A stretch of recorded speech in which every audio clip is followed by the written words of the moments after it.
Hi friends, welcome back to my channel. ಇವತ್ತಿನ blog ಶುರು ಮಾಡ್ತಾ ಇದ್ದೀನಿ. ಇವತ್ತಿನ ಬೆಳಗಿನ ಬ್ರೇಕ್ಫಾಸ್ಟಿಗೆ ಹಾಗಲಕಾಯಿ ಪಲ್ಯ ಮಾಡ್ತಾಯಿದ್ದೀನಿ. ಇತ್ತೀಚೆಗೆ ಜಾಸ್ತಿ ಹಾಗಲಕಾಯಿ ಆಗಿರ್ಬೋದು ಮತ್ತು ಬಾರ್ಲಕ್ಕಿ ಆಗಿರ್ಬೋದು, ಈ ರೀತಿ ಜಾಸ್ತಿ ಬೆಳಗಿನ ಟೈಮಲ್ಲಿ ಈ ಥರ ಯಾವ್ದಾರು ಹೆಲ್ದಿ ರೆಸಿಪೀಸ್ ಆಗಿರ್ಬೋದು, ಹೆಲ್ದಿ ಡ್ರಿಂಕ್ಸ್ ಆಗಿರ್ಬೋದು, ಆ ಥರ ತೊಗೊಳ್ತಾ ಇರ್ತೀವಿ. ಗೊತ್ತಿಲ್ಲ, ಈ ಸರಿ ತುಂಬ ಎಲ್ಲರಿಗೂ, ನನಗೆ, ಸೋಮ್ಗೆ ಮತ್ತು ಖುಷಿಮಾಗೆ ಎಲ್ರಿಗೂ ಬಾಡಿಯೆಲ್ಲ ಎಕ್ಸಸ್ ಆಫ್ ಹೀಟ್ ಅನ್ನೋ ಥರ ಆಗ್ಬಿಟ್ಟಿದೆ. ಆದ್ದರಿಂದ ಅವಳಿಗೆ ಬಾಯೆಲ್ಲ ಹುಣ್ಣು, ನನಗೆ ಈ ತುಟಿ ಮೇಲೆ ಮತ್ತು ಈ ಮೂಗು ಒಳಗಡೆ ಆ ಥರ ಎಲ್ಲ ಗುಳ್ಳೆಗಳು ಬಂದುಬಿಡ್ತಾವೆ ಗೊತ್ತಾ, ಹೀಟ್ ಆದಾಗ. ಆ ಥರ ಎಲ್ಲ ನನಗೂ ಕೂಡ ಬಂದುಬಿಟ್ಟಿತ್ತು. ಅದಕ್ಕೆ ಆದಷ್ಟು ನಾವಿವಾಗ ಹೆಸರುಬೇಳೆ ಮತ್ತು ತಂಪಾಗಿರೋವಂಥ ಐಟಮ್ಸ್ನ ಬಳಸ್ತಾ ಇದ್ದೀವಿ. ಇನ್ನು ಹಾಗಲಕಾಯಿ ಪಲ್ಯ ಜೊತೆಗೆ ಚಪಾತಿ ಮಾಡಿದ್ದೆ ನಾನು. ಸೊ ನಾನು ಫಸ್ಟೆಲ್ಲ ಹಾಗಲಕಾಯಿ ಪಲ್ಯ ಅಷ್ಟೊಂದು ಇಷ್ಟನೇ ಪಡ್ತಾಯಿರಲಿಲ್ಲ ತಿನ್ನೋದಕ್ಕೆಲ್ಲ. ಏನೋ ತಿನ್ನಬೇಕಲ್ಲ ಅಂತ ಹೇಳ್ಬಿಟ್ಟು ಇದು ಮಾಡ್ತೆ. ಮೊದಲು ತಿಂತಾನೇ ಇರಲಿಲ್ಲ ಬಿಡಿ. ಅದಾದಮೇಲೆ ಸೋಮ್ ಮದುವೆ ಆದಮೇಲೆ ಅವರು ಹಾಗಲಕಾಯಿ ಪಲ್ಯ ಇಂಟ್ರೆಸ್ಟ್ ಇಟ್ಟು ತಿನ್ನೋದು ನೋಡಿ, ಇವರೇ ಇಷ್ಟೆಲ್ಲ ಅಂದರೆ ಸಾಮಾನ್ಯವಾಗಿ ಈ ಗಂಡು ಮಕ್ಳಂದರೆ ಹಾಗಲಕಾಯಿ ಪಲ್ಯ ತಿನ್ನೋದಕ್ಕೆ ಹಿಂದೆ ಮುಂದೆ ನೋಡ್ತಾರೆ, ನಾನು ನೋಡಿರೋ ಪ್ರಕಾರ. ಆದ್ದರಿಂದ ನಮ್ಮ ಫ್ಯಾಮಿಲಿಲಿ ಯಾರೂ ಅಷ್ಟೊಂದು ಹಾಗಲಕಾಯಿ ಪಲ್ಯ ತಿನ್ನೋದೇ ಇಲ್ಲ ಗಂಡು ಮಕ್ಕಳು. ಆದ್ದರಿಂದ ಸೋಮು ಇಷ್ಟೊಂದು ಇಂಟ್ರೆಸ್ಟ್ ಇಟ್ಟು ತಿಂತಾಯಿದ್ರಲ್ಲ, ಹೆಲ್ದಿಗೆ ತುಂಬ ಒಳ್ಳೆಯದು ಅಂತ ಹೇಳಿ. ನಮ್ಮಮ್ಮ ತಿನ್ನೋರು, ನಮ್ಮ ಮಮ್ಮಿಗಂದರೆ ತುಂಬ ಇಷ್ಟ ಇದು ಹಾಗಲಕಾಯಿ ಪಲ್ಯ. ಇದ್ರ ಜೊತೆಗೆ ನಾನು ಚಪಾತಿ ಮಾಡ್ತೀನಿ, ಆದರೆ ಅವ್ರು ಹಾಗಲಕಾಯಿ ರೊಟ್ಟಿ ಮಾಡ್ತಾಯಿದ್ರು. ರೊಟ್ಟಿ ಜೊತೆಗೆ ಅವ್ರಿಗೆ ಕಾಂಬಿನೇಷನ್ ಇದು ಇಷ್ಟ ಆಗ್ತಾಯಿತ್ತು. ಅಂದರೆ ಕಡಲೆಕಾಳು ಅದನ್ನ ನೆನೆ ಹಾಕಿ ಮಸಾಲೆ ಹಾಕಿ ಮಾಡ್ತಾಯಿದ್ರು.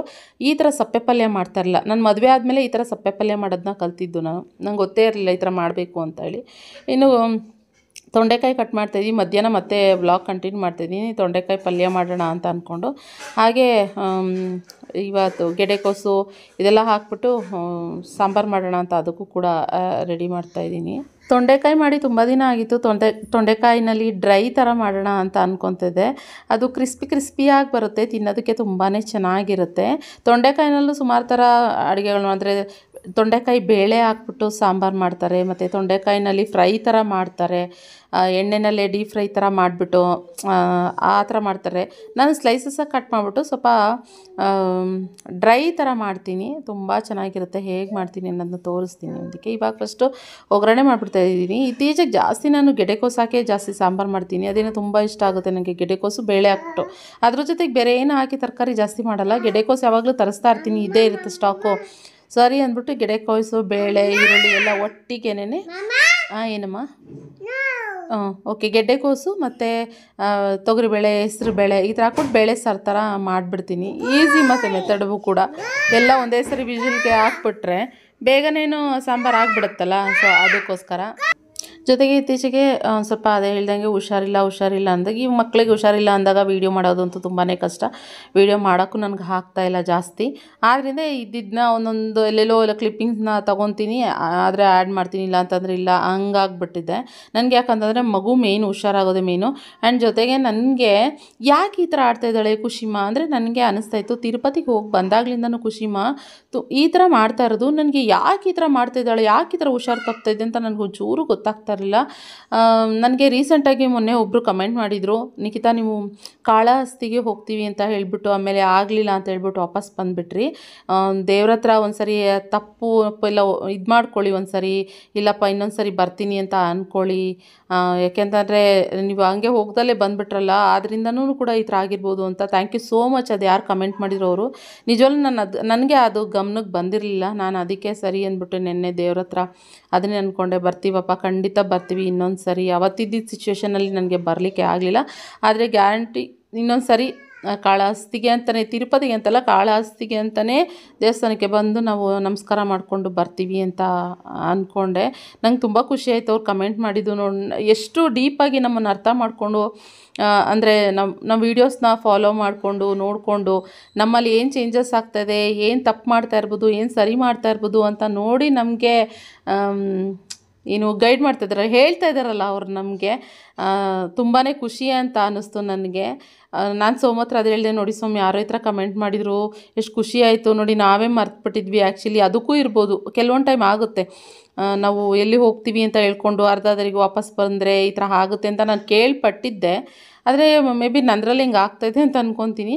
ಆದರೆ ಪರವಾಗಿಲ್ಲ, ಅವಳು ಇವಾಗ ಒಂದು ಸ್ವಲ್ಪ. ಆದರೆ ರಚ್ಚೆ ಮಾಡೋದೇನು, ಅಳ್ತಾಳಲ್ಲ, ತುಂಬಾ ಅಳ್ತಾಳೆ, ಕಿರ್ಚೋದು ಅಂತ ಕಿರ್ಚಾಡ್ತಾಳೆ, ಅದನ್ನು ಬಿಡೋದಿಲ್ಲ. ಅವಳು ಕೇಳಿದ್ದನ್ನ ಕೊಡಲೇಬೇಕು. ಇನ್ನು ಸುಮಾರು ಜನ ಹೇಳ್ತಾರೆ ಭಯ ಎಡ್ಸಿಸಿ ಅಂತ ಹೇಳ್ಬಿಟ್ಟು. ಈ ಮಗುಗೆ ನಾನು ಏನಂತ ಭಯ ಇಡಿಸಿಸ್ಲಿ, ಅವಳು ಭಯ ನಾವು ಎಷ್ಟು ಇಡಿಸಿಸ್ತೀವಿ ಇನ್ನೂ ಅದನ್ನು ಡಬ್ಬಲ್ ಮಾಡ್ತಾಯಿದ್ದಾಳೆ. ಅಂದರೆ ಅಳೋದಾಗಲಿ, ರಚ್ಚೆ ಮಾಡೋದಾಗಲಿ, ಇಲ್ಲಾಂದರೆ ಕೈಯಲ್ಲಿ ಹಿಡ್ದಿರೋದನ್ನ ಬಿಸಾಡೋದಾಗಲಿ ಅದನ್ನು ಮಾಡ್ತಾಯಿದ್ದಾಳೆ. ನಾನು ಅದನ್ನು ಭಯ ಇಡಿಸೋಣ ಅಂತ ಎಷ್ಟು ಮಾಡೋಕ್ಕೋದ್ರೂ ಸೋಮ್ ಅದನ್ನು ಒಪ್ಕೊಳ್ಳೋದಿಲ್ಲ. ಮಕ್ಕಳು ಮನಸ್ಸು ತುಂಬ ಸೂಕ್ಷ್ಮತೆ ಇಂದ ಇರುತ್ತೆ, ನೀನು ಈ ಥರ ಎಲ್ಲ ಮಾಡಬೇಡ, ಇಲ್ಲಾಂದರೆ ಬಿಟ್ಬಿಡು, ನನ್ನ ಪಾಡಿಗೆ ನನ್ನ ಮಗಳನ್ನ ನಾನು ನೋಡ್ಕೋತೀನಿ ಅಂತ ಹೇಳ್ತಾರೆ. ಇನ್ನು ನನಗೆ ಹೆಂಗೆ ಭಯ ಇಡಿಸೋದಕ್ಕೆ ಆಗುತ್ತೆ ಅಲ್ವಾ? ಮಕ್ಕಳು ಹೋಗ್ತಾ ಹೋಗ್ತಾ ಹೋಗ್ತಾ ಗೊತ್ತಾಗುತ್ತೆ. ಇವಾಗ ಇನ್ನೂ ಅವ್ರಿಗೆ ಏನು ತಪ್ಪು ಸರಿ ಅದೇನು ಗೊತ್ತಾಗದೇ ಇರೋ ಅಷ್ಟು ಚಿಕ್ಕ ಏಜ್ ಅವ್ರಿಗೆ. ಆದ್ದರಿಂದ ನೀನು ಏನು ಅವ್ರಿಗೆ ಎದುರಿಸೋದಿಲ್ಲ, ಏನು ಬೇಡಮ್ಮ ನೀನು. ಕೆಲವೊಂದು ಟೈಮು ಯಾರ್ಯಾರು ಕಮೆಂಟ್ ಮಾಡ್ತಾರೆ ಅಂತ ಹೇಳ್ಬಿಟ್ಟು ಅದನ್ನೆಲ್ಲ ನನ್ನ ಮಗು ಮೇಲೆ ಇದು ಮಾಡೋಕ್ಕೆ ಬರಬೇಡ, ಪರಿಣಾಮ ಬೀರುತ್ತೆ ನನ್ನ ಮಗು ಮೇಲೆ ಅಂತ ಸೋಮ್ ನನಗೆ ಇದು ಮಾಡ್ತಾರೆ. ನಾನು ಏನು ಮಾಡಲಿ ನೋಡಿ ಹೇಗಿದೆ ಸಿಚುವೇಶನ್ ಅಂತ ಹೇಳ್ಬಿಟ್ಟು. ಇವಾಗ ನಾವು ಬೇಕು ಅಂತ ಅಪರೂಪಕ್ಕೆ 15 ವರ್ಷಕ್ಕೆ ಮಗುನ ಮಾಡ್ಕೊಂಡಿರೋದು ಬೇಕು ಅಂತ ಹೇಳಿಬಿಟ್ಟು ಇವಾಗ ನಾವು ಊರಿಗೆ ಅದನ್ನು ಗದರಿಸ್ಕೊಂಡು ಹೌದು, ಮಕ್ಕಳು ರಚನೆ ಮಾಡೋ ಸಹಜ, ಭಯ ಇರಿಸಿಸ್ಬೇಕು, ಎಲ್ಲನೂ ಇರಿಸ್ಬೇಕು. ಆದರೆ ಇವಾಗ ಬೇಡ, ಅಂದರೆ ಈ ಹುಷಾರಿಲ್ಲದೆ ಇರೋವಂಥ ಟೈಮ್ನಲ್ಲಿ ಬೇಡ ನಿಖಿತಾ, ಅವಳು ಆರಾಮಾಗಿರ್ತಾಳಲ್ಲ ಅಂಥ ಟೈಮ್ನಲ್ಲಿ ನೀನು ಮಾಡಬೇಕಿದ್ರೆ ಅಂತ ಸೋಮ್ ಹೇಳ್ತಾಯಿದ್ರು. ನನಗೂ ಅದು ಸರಿ ಅಂತ ಅನ್ನಿಸ್ತು. ಆದರೆ ಅವಳು ತುಂಬ ಟೈಮ್ ಕಿರ್ಚುವಾಗ ನನಗೂ ಅದು ತಡ್ಕೊಳಕ್ಕಾಗಲ್ಲ. ಕೆಲವೊಂದು ಟೈಮ್ ಒಂದೊಂದು ಏಟು ಕೊಟ್ಬಿಡ್ತೀನಿ ನನಗೆ. ಯಾಕೆಂದರೆ ಎಲ್ಲರಿಗೂ ಒಂದು ಪೇಷನ್ಸ್ ಅಂತ ಇರುತ್ತೆ, ಅದು ಮಿತಿಮೀರಿ ಹೋಗ್ತಾಯಿದೆ ಅಂತ ಅಂದಾಗ ನನಗೆ ಎಸ್ಪೆಷಲಿ ನನಗೆ ಹೈ BP ಇರೋದ್ರಿಂದ ಅದನ್ನು ಕಂಟ್ರೋಲ್ ಮಾಡೋದಕ್ಕೆ ಆಗೋದಿಲ್ಲ. ಇತ್ತೀಚೆಗೆ ಒಂದೊಂದು ಹೊಡ್ತಾ ಹೊಡಿಯೋಕ್ಕೆ ಬೇರೆ ಶುರು ಮಾಡಿಬಿಟ್ಟಿದ್ದೀನಿ. ಎಷ್ಟು ಕಿರ್ಚೋದು ಖುಷಿ ಅಂತ ಹೇಳಿ, ಅದು ಅವ್ರ ಅಪ್ಪನಿಗೆ ಸಹಿಸ್ಕೊಳ್ಳೋದಕ್ಕೆ ಆಗೋದೇ ಇಲ್ಲ. ಹೀಗೆ ಮನೆಯಲ್ಲಿ ನಡೀತಾಯಿದೆ. ಆದರೂ ಅವಳನ್ನ ಹುಷಾರಾಗೋವರೆಗೂ ಅನ್ನೋ ಥರ ಕಂಪ್ಲೀಟಾಗಿ ಅವಳು ಕ್ಯೂರ್ ಆಗಬೇಕು ಅಂದ್ಬಿಟ್ಟು ಅವಳ ಕಡೆನೇ ಗಮನ ಕೊಟ್ಕೊಂಡು ಅವಳಿಗೆ ಏನು ಬೇಕು, ಅವಳು ಆಗು ಹೋಗುಗಳು ಅದೆಲ್ಲ ಮಾಡ್ತಾಯಿದ್ದೀನಿ. ಅದರಿಂದ ಆದಷ್ಟು ನನಗೆ ವ್ಲಾಗ್ಸ್ಗಳನ್ನೆಲ್ಲ ಮಾಡೋದಕ್ಕೆ ಆಗ್ತಾಯಿಲ್ಲ. ಇನ್ನು ತೊಂಡೆಕಾಯಿ ಪಲ್ಯಕ್ಕೆ ಈರುಳ್ಳಿ ಎಣ್ಣೆ ಹಾಕಿ ಸಾಸಿವೆ ಜೀರಿಗೆ ಹಾಕ್ಬಿಟ್ಟು ಈರುಳ್ಳಿ ಹಾಕ್ಬಿಟ್ಟು ತೊಂಡೆಕಾಯಿನ ಒಗ್ಗರಣೆ ಮಾಡಿದ್ದೀನಿ. ಜಸ್ಟ್ ಅದು ಎಣ್ಣೆನಲ್ಲೇ ಹಾಗೇ ಫ್ರೈ ಆಗಬೇಕು, ಆ ರೀತಿ ಬಿಟ್ಟಿದ್ದೀನಿ. ಆಮೇಲೆ ಒಂದು ಸ್ವಲ್ಪ ಅದಕ್ಕೆ ಮಸಾಲೆಗಳು ಬೇಕಾ, ಈರುಳ್ಳಿ, ಆಮೇಲೆ ಅರಿಶಿನ, ಉಪ್ಪು ಅದೆಲ್ಲ ಆಮೇಲಿಂದ ಆ್ಯಡ್ ಮಾಡ್ತೀನಿ. ಇವಾಗ ನನ್ನ ಮಗಳು ಏನೋ ಬೇಕು ಅಂತ ಕೇಳ್ತಾ ಇದ್ದಾಳೆ, ಅದ್ರ ಬಗ್ಗೆ ನೋಡ್ತಾ ಇದ್ದೀನಿ ಅವಳನ್ನ. ನನ್ನ ಮಗನಿಗೆ ಒಂದು ದಿನ ಮಲಗೋದಕ್ಕೆ ಈ ರೂಮಲ್ಲಿ ಒಂದಿನ 2 ದಿನ ಬಿಟ್ಟಿದ್ದಕ್ಕೆ ಯಾವ ಅವಾಂತರ ಆಗೋಗಿದೆ. ಇದೆಲ್ಲ ಆ ರೂಮಲ್ಲಿ ಇದ್ದಿದ್ದು ಈ ರೂಮಲ್ಲಿ ಬಂದಿದೆ. ನನ್ನ ಮಗಳು ಜೊತೆಗೆ ಏನಂದರೆ ಎಲ್ಲ ಬಾಲ್ಕನಿಲೆಲ್ಲ ತಂದು ಸಂತೆ ಮಾಡಿ ಈ ರೂಮಲ್ಲಿ ಹಾಕ್ತಾಳೆ. ಬಟ್ಟೆ ಫೋಲ್ಡ್ ಮಾಡಿ ಇಟ್ಟಿದ್ರೆ ಅದನ್ನೆಲ್ಲ ಇಲ್ಲಿ ಎಲ್ಲ ಕಿತ್ತಾಕೊಳ್ಳೆ. ಅಯ್ಯೋ ಏನು ಮಾಡೋದು ನಾನು ಹೇಳಿ. ಹಿಂಗೆ ಏನಂತಂದರೆ ಇವಾಗ ಅವಳು ಹೇಳೋದು ನಮಗೆ ಅರ್ಥ ಆಗ್ತಾ ಇಲ್ಲ, ನಾವು ಹಾಕೋದು ಅವಳಿಗೆ ಇಷ್ಟ ಇಲ್ಲ, ಹಂಗಾಗಿದೆ ನೋಡಿ ಏನು ಮಾಡ್ತಾವಳೆ ಅಂತವ. ಯಪ್ಪ ಅದೇನೋ ಹಾಕು ಅಂತ ಹೇಳ್ತಾಳೆ, ನನಗೆ ಅರ್ಥನೇ ಆಯ್ತಲ್ಲ ಏನು ಹಾಕ್ಬೇಕು ಅಂತ ನನಗೆ ಒಂಚೂರು ಗೊತ್ತಾಗಲಿಲ್ಲ. ಅದಕ್ಕೆ ಸುಮ್ಮನೆ ಬಂದೇ ಇದ್ದಾಳೆ ನೋಡಿ. ಇವಾಗ ಟಾಮ್ ಅಂಡ್ ಜೆರಿ ಹಾಕ್ಕೊಟ್ಟಿದ್ದೀನಿ, ನೋಡ್ತಾ ಇದ್ದೆ ಸೈಲೆಂಟ್ ಆಗಿ. ಅಯ್ಯೋ ಅಡ್ಡ ನಿಂತ್ಕೊಬಿಡ ಕಣವ. ಇಲ್ಲ ಇಲ್ಲ ಇಲ್ಲ ಇಲ್ಲ ಬಾ, ನೀನು ಸಾಚಿ ಮಾಡ್ಬಾ. ಚಿಪ್ಪ ಅಂತೆ ಅದು ಯಾವ ಗೊಂಬೆ? ಚಿಪ್ಪದ ಗೊಂಬೆ ಅಕ್ಕ. ಕೊಡ್ಲಾ ಬೇರೆ ಕೊಡ್ಲಾ? ಅದೇನೋ ಚಿಪ್ಪ ಅಂತ ಹೇಳ್ತಿದ್ದಾಳೆ, ನಮ್ಗೆ ಏನಾದ್ರು ಅರ್ಥನೇ ಆಗ್ತಾ ಇಲ್ಲ. ನೆನೆಸ್ಬೇಡ ಬಿಡಕ್ಕ. ಅದಕ್ಕೆ ಟಾಮ್ ಅಂಡ್ ಜೆರಿ ಹಾಕ್ಕೊಟ್ಟಿದ್ದೀನಿ ಇವಾಗ ಸದ್ಯಕ್ಕೆ. ನೋಡಿ ಅವಳು ಹೇಳೋದು ಒಂಚೂರು ಅರ್ಥ ಆಯ್ತಾ ಇಲ್ಲ. ನಿಮ್ಗೇನಾದ್ರು ಅರ್ಥ ಆಗ್ತಿದೆ ಹೇಳಿ. ಸಾಮಾನ್ಯವಾಗಿ ಮಕ್ಳು ಮಾತಾಡೋದು ಅಪ್ಪ ಅಮ್ಮಗೆ ಅರ್ಥ ಆಗುತ್ತೆ ಅಂತಾರೆ, ನಂಗೆ ಕೆಲವೊಂದು ಅರ್ಥ ಆಗಲ್ಲ. ಅವಳು ಹೇಳೋದು ಅದು ಕಾಸು ಹೆಸರುಗಳಂತೂ ನನಗೆ ಗೊತ್ತಿರಲಿಲ್ಲ. ಗುಮಾಕ್ಲಾ ಚಿಪ್ಪಮ್ಮ ನೋಡಿ, ಚಿಪ್ಪಮ್ಮ ಅಂದ್ರೆ ನಾನು ಏನು ಅನ್ಕೊಳ್ಳಿ. ಅವ 2 ಗೊಂಬೆದ್ ನೋಡಕ್ಕ ಚಿಪ್ಪ ಏನು ಅದೇನು ಬಂತು ನೋಡ್ ಮಗಳೇ. ಚಿಪ್ಪ ಪಂಪ್ಕಿನ್ ಅಪ್ಪ ಟೈಗರ್ ಪೊಕೆಮಾನ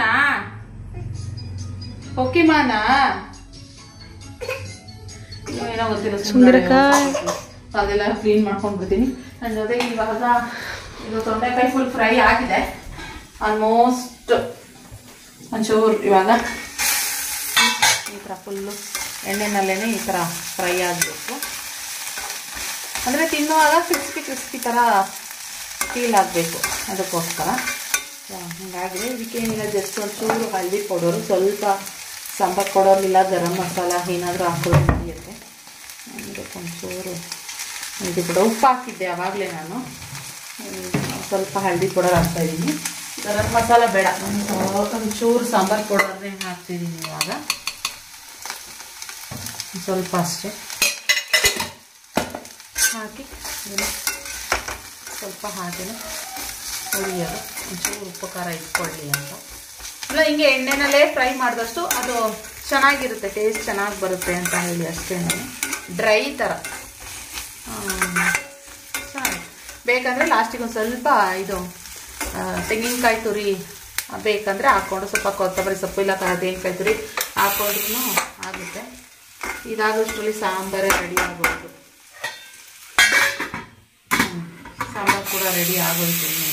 ಅದಕ್ಕೊಂದು ಸ್ವಲ್ಪ ಕರ್ಬೇವಿನ ಒಗ್ಗರಣೆ ಮಾಡಿರೋದ್ರಿಂದ ಏನಿದಿಲ್ಲ, ಆರಾಮಾಗಿ ಒಂದೆರಡು ಕುದಿಸಿದ್ರೆ ಆಗೋಯ್ತು.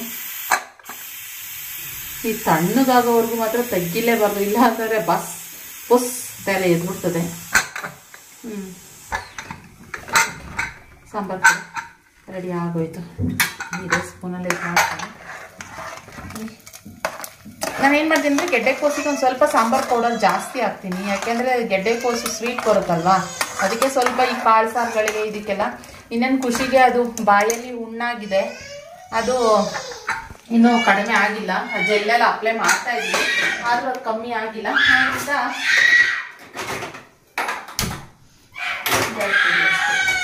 ಉಪ್ಪು ಹಾಕಿದ್ದೆ ಅಲ್ಲ ಸಾಂಬಾರಿಗೆ, ಮತ್ತೆ ಬಿಟ್ಟಿದ್ದೀನಿ ನಾನು. ಹಾಕಿದ್ದೀನಿ, ಅಡುಗೆ ರೆಡಿ. ಬಿಸಿ ಅನ್ನ ಮಾಡಬೇಕು. ಏನು ಹೊರಟಾಯ್ತಾ ಚಿಪ್ಪ? ಯಾಕಪ್ಪ ಹಿಂಗೆಲ್ಲ ಹೋಗ್ತೀಯ ನೀನು?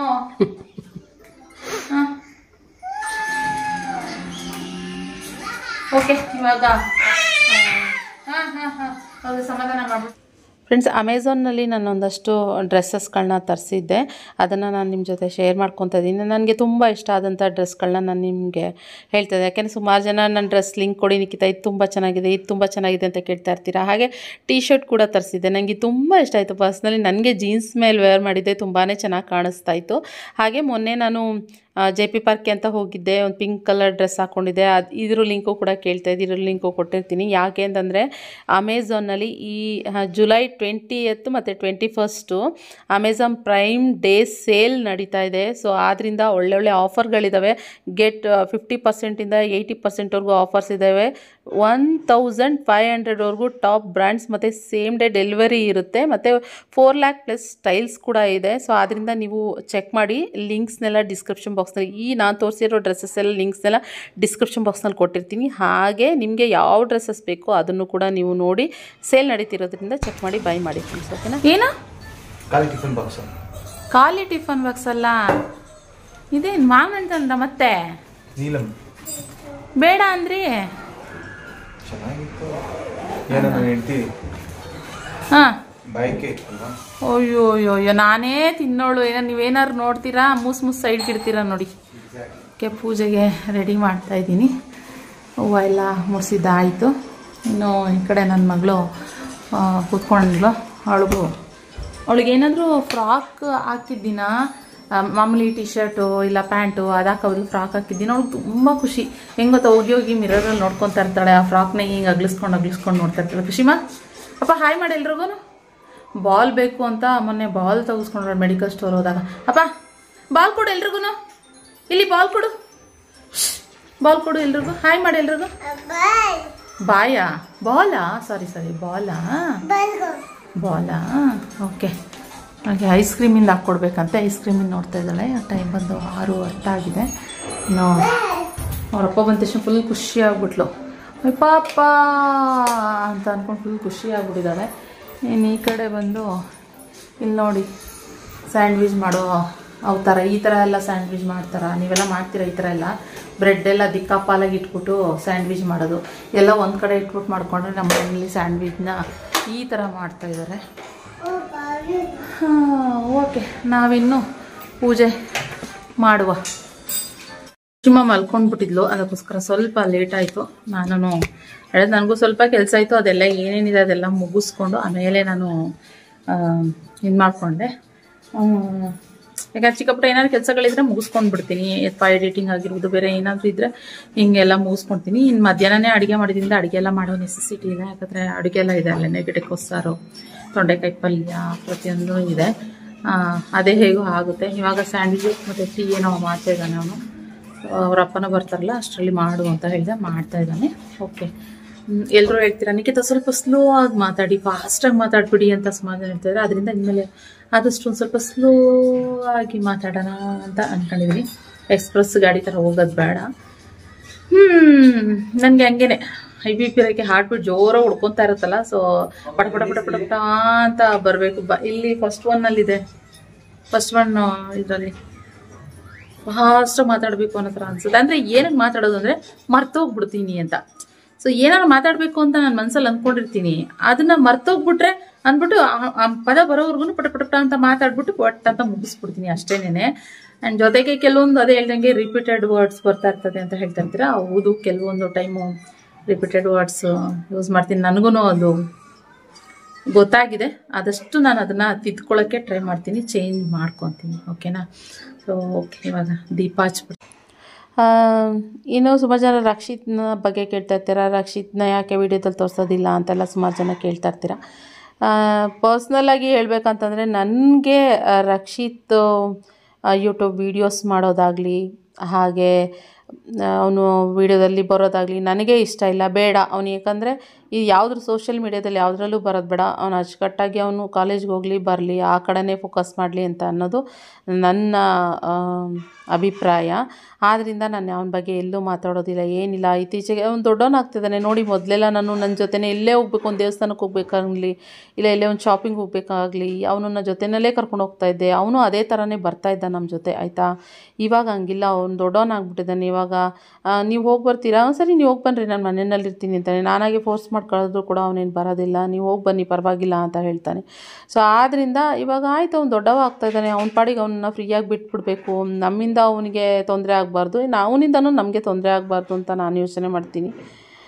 ಸಾಕಿನ್ನ ಖುಷಿ ಇದ್ದಾಳಲ್ವ, ಅವಳ ಕಡೆ ಫೋಕಸ್ ಮಾಡೋಣ. ಈ ಒಂದು ಹಂತದವರೆಗೂ ಬಿಡಬೇಕು ಅಲ್ವ ನಾವು ಮಕ್ಕಳನ್ನ, ಅವ್ರ ಕಾಲ ಮೇಲೆ ಅವ್ರು ನಿಂತ್ಕೊಳ್ಳೋವರೆಗೂ ಅಂತ ಹೇಳ್ತೀವಿ. ಹಂಗೆ ಇವಾಗ ಆ ಒಂದು ಏಜು ಅವ್ರಿಗೆ ಹೆಂಗೆ ಅನಿಸುತ್ತಾ ಇರುತ್ತೆ ಅಂತಂದರೆ, ಈ ಏಜಲ್ಲಿ ಸಾಮಾನ್ಯ ಗಂಡ್ಮಕ್ಳಿಗೆ ತಲೆ ನಿಲ್ಲ ಅಂತ ಹೇಳ್ತಾ ಇರ್ತೀನಲ್ವ, ಹಾಗೆ ಅವ್ರಿಗೆ ಅವರೇ ಗ್ರೇಟು, ಅವ್ರು ಮಾಡ್ತಾ ಇರೋದೇ ಗ್ರೇಟು ಅನ್ನೋ ಥರ ಅನ್ನಿಸ್ತಾ ಇರುತ್ತೆ.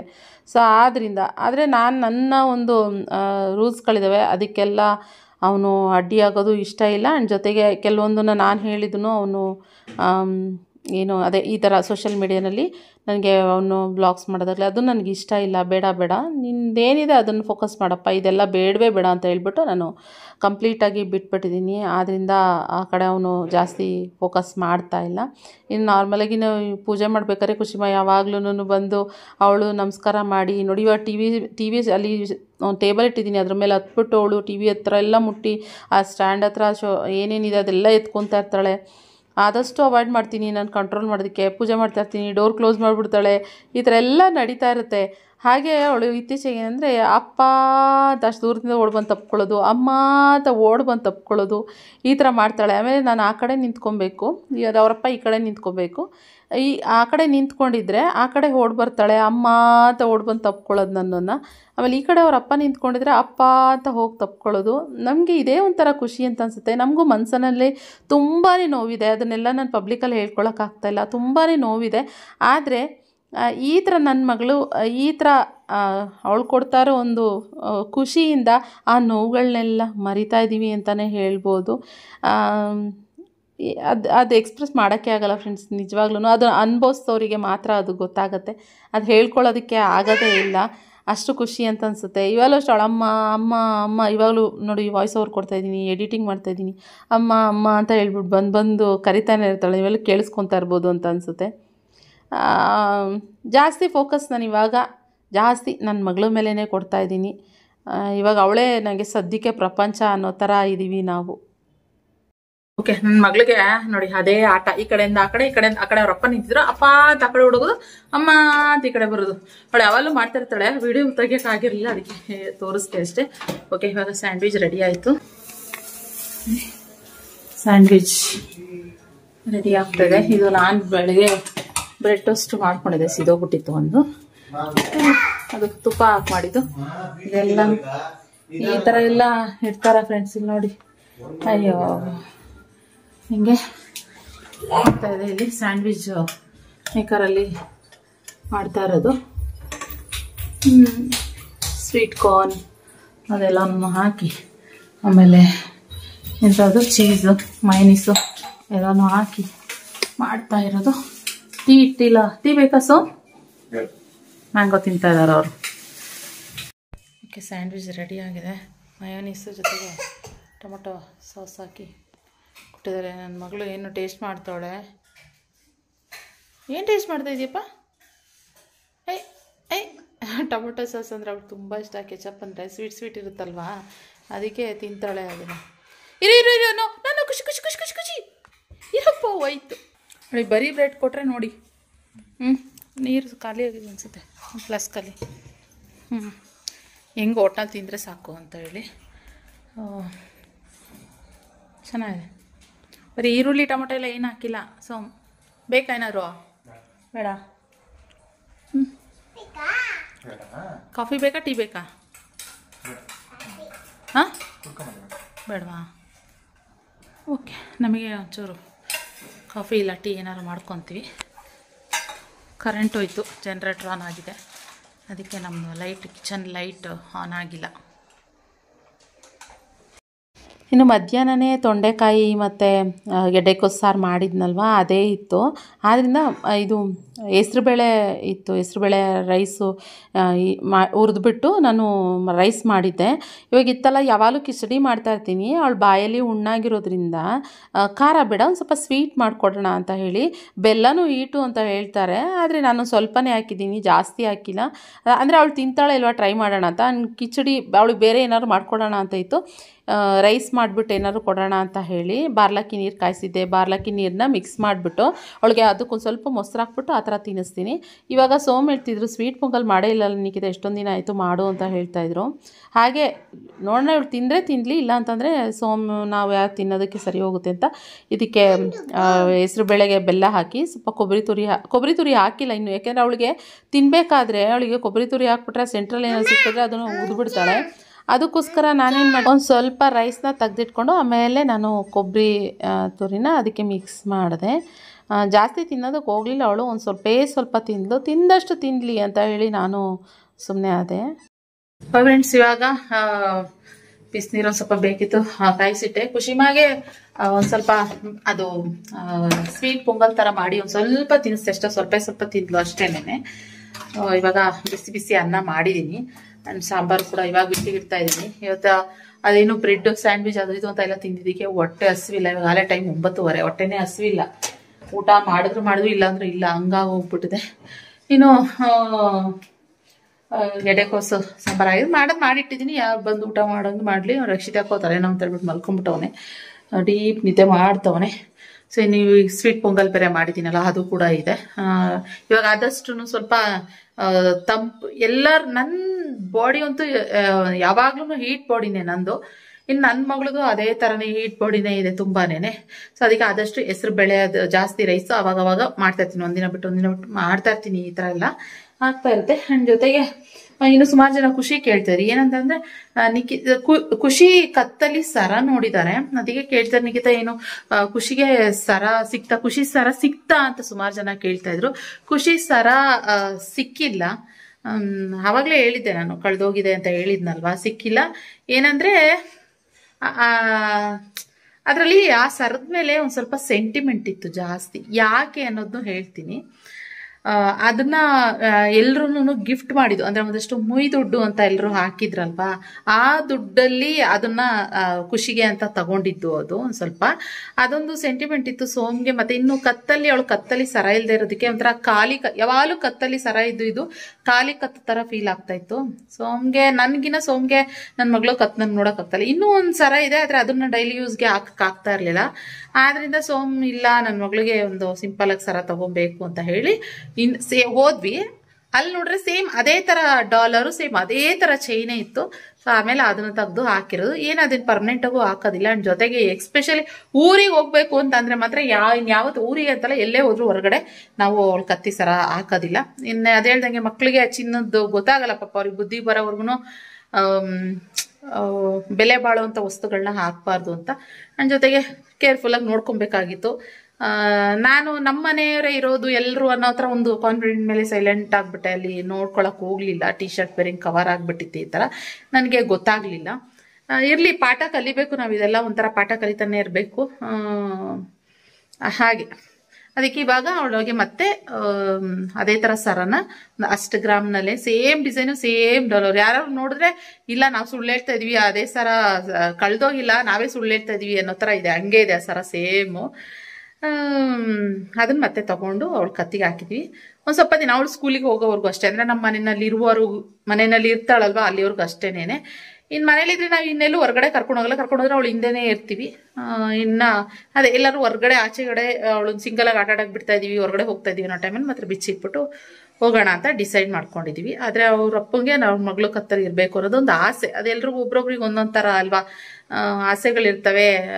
ಚಿಕ್ಕ ಮಕ್ಳಿಗೆ ಯಾಕೆ ಅಂತಾರೆ, ಕೆಲವು ಒಬ್ರೊಬ್ರು ಒಂದೊಂದ್ ತರ ಮಾತಾಡ್ತಾರೆ. ನೆಗೆಟಿವ್ ಆಗಿ ಮಾತಾಡೋರಿದ್ದಾರೆ, ಪಾಸಿಟಿವ್ ಆಗಿ ಮಾತಾಡೋರು ಇದ್ದಾರೆ. ಆದ್ರೆ ಅವು ಒಬ್ರೊಬ್ರು ಪೇರೆಂಟ್ಸ್ ಒಂದೊಂದ್ ತರ. ಇವು ಒಂದೇ ತಾಯಿನಲ್ಲಿ ಹುಟ್ಟಿದ ಮಕ್ಕಳೇ ಒಂದು ತರ ಇರೋದಿಲ್ಲ, ಅವ್ರ ತಲೆಗಳೇ ಒಬ್ರೊಬ್ರದ್ದು ಒಂದೊಂದ್ ತರ ಮೈಂಡ್ ಇರುತ್ತೆ. ಹಾಗಿರುವಾಗ ಇಲ್ಲಿ ನೋಡೋ ವ್ಯೂವರ್ಸು ಅಷ್ಟೇನೆ ಅವ್ರವ್ರ ಮೈಂಡು ಒಬ್ರೊಬ್ರದ್ದು ಒಂದೊಂದ್ ತರ ಯೋಚನೆ ಮಾಡುತ್ತೆ, ಒಂದೊಂದ್ ತರ ಕಮೆಂಟ್ಗಳು ಮಾಡ್ತಾರೆ. ನಾ ಅದಕ್ಕೆ ತಲೆ ಕೆಡ್ಸ್ಕೊಳ್ಳೋದಿಲ್ಲ. ಅಂದ್ರೆ ನಮ್ಗೆ ಏನ್ ಅನ್ಸುತ್ತೆ, ನಮ್ಮ ಮಕ್ಳಿಗೆ ಏನ್ ಮಾಡಿಸ್ಬೇಕು ಏನ್ ಮಾಡ್ಬೇಕು ಅನ್ನೋದು ನಮ್ಗೆ ಅನ್ಸುತ್ತೋ ಅದಕ್ಕೆ ನಾವು ಮಾಡ್ತೀವಿ. ಕೆಲವೊಂದನ್ನ ನೀವುಗಳು ಹೇಳೋ ಸಜೆಷನ್ ತಗೊಬೇಕಾಗುತ್ತೆ, ತಗೋಬಾರ್ದು ಅಂತ ಇಲ್ಲ. ಅದನ್ನು ತಗೊಂಡು ನಾವೇನ್ ಮಾಡ್ಬೇಕು ಅನ್ನೋದನ್ನ ಅದನ್ನ ಮಾಡಿದೀವಿ ಫ್ರೆಂಡ್ಸ್. ಓಕೆನಾ? ಸೊ ಸುಮಾರು ಜನ ಅದನ್ನೇ ಕೇಳ್ತಾ ಇದ್ದೀನಿ, ಸಾರಿ ಖುಷಿ ಕತ್ತಲ್ಲಿ ಸರ ನೋಡಿದ್ವಿ, ಇದೇನಿದು ಸಿಕ್ಬಿಟ್ಟಿದೆ, ಏನು ಹೇಳೇಲಿ ಇದ್ರ ಬಗ್ಗೆ ಅಂತ. ಆದ್ರೆ ಒಂದೆರಡು ಕಮೆಂಟ್ಗಳಲ್ಲಿ ನಾನು ರಿಪ್ಲೈ ಮಾಡಿದ್ದೆ. ಸೊ ಇನ್ನೂ ಸುಮಾರು ಜನ ಕೇಳ್ತಾನೆ ಇದ್ರು, ಇನ್ಸ್ಟಾಗ್ರಾಮಲ್ಲಿ ಬಂದೆಲ್ಲ ಕೇಳ್ತಾ ಇದ್ರು, ನಿಖಿತಾ ಯಾಕೆ ನಮ್ಗೆ ಹೇಳೇ ಇಲ್ಲ, ಸಿಕ್ಕಿದೆ ಸರ, ಯಾಕೆ ಸುಮ್ಮನೆ ಅಷ್ಟೊಂದು ದೊಡ್ಡದು ಮಾಡಿದ್ರಿ ಅಂತ. ನಾನು ದೊಡ್ಡದು ಮಾಡಿಲ್ಲ ಚಿಕ್ಕದು ಮಾಡಿಲ್ಲ, ಅವತ್ತು ಸಿಂಪಲ್ ಆಗಿ ಹಿಂಗೆ ನನ್ನ ನೆಗ್ಲಿಜೆನ್ಸ್ ಇಂದ ಹಿಂಗೆ ಕಳೆದೋಗ್ಬಿಟ್ಟಿದೆ ಅಂತ ಹೇಳಿದ್ದೆ ಅಷ್ಟೇ.